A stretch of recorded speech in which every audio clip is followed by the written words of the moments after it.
Hi guys! Ayan guys, nandito na ako sa aking garden. At mag-uumpisa na ako magtanim kasi mainit na dito guys. Ayan nga.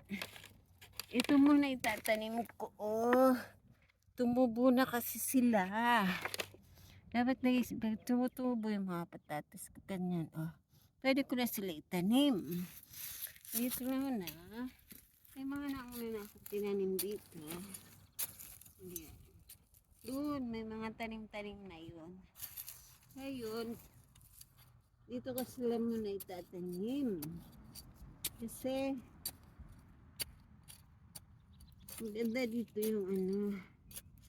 Ganyan lang guys, pagtanim ko. Oh. Tapos maglalang lang yan sa.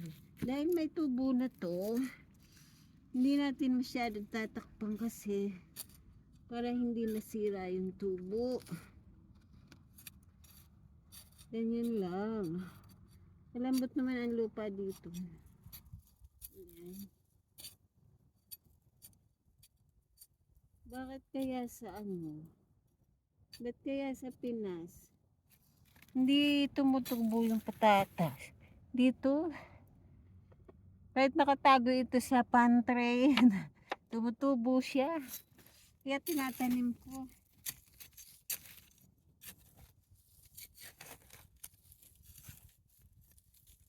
Ayan.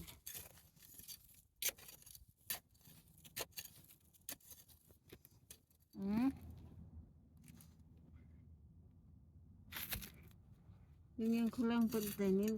Kahit nga sa paso na o sa mga container na medyo malaki, pwede.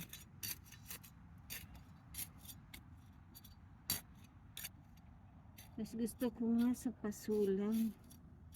Kaya lang, bibili ka pa ng paso. Eh, pwede naman dito na lang. Oh. Alam niyo guys, yung mga sibuyas na tinanim ko, hanggang ngayon marami pa sa rep, sa freezer. Hanggang sa isang taon, hindi namin nauubos pa yun. Pero magtatanim pa ako kasi masarap naman siya ilagay sa mga luto. Yan. Magpapatubo pa ako ng iba pang mga buto. Gaya ng mga sitaw. Kaya lang, naubos na kasi yung buto ng sitaw ko. Wala pa ako. Bibili pa kami. Ito. 12 ito. 12. Tapos meron na ako doon nakatanim. Mga 20 pieces ito lahat. Ang una kong tanim.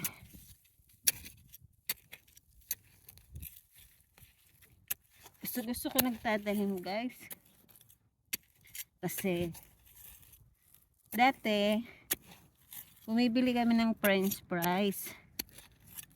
Eh dahil maraming patatas nga, hindi na kami bumibili. Ito na lang ang piniprito-prito namin pagka nag-aani ako. Yung mga naani ko dati, hindi nga inabot yun ng matagal kasi piniprito namin.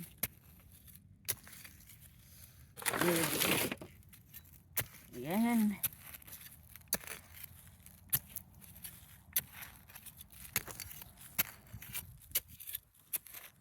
Sa ibang mga lugar, kagaya sa Canada, April pa yata sila magtatanim kasi medyo malamig-lamig pa sa kanila. Pero dito sa amin, pwede na din naman. Nagmamaaga ako. Ayan. Sa Japan nga, mag-yellow pa eh. Ayan, usog tayo guys. Ayan. Ito nga may mga sibuyas pa, hindi man siya namatay. Kahit yung bok choy ko, hindi siya namatay.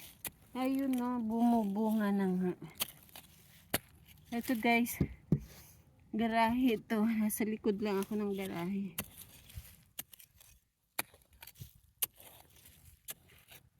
Maliit lang ang sinasakupan ko. Hindi ko kaya yung marami. Hindi ko kayang taniman yung marami. Alam mo na.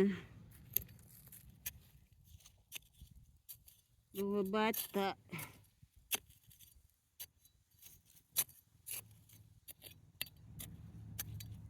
Yan. Parang libangan ko lang siya.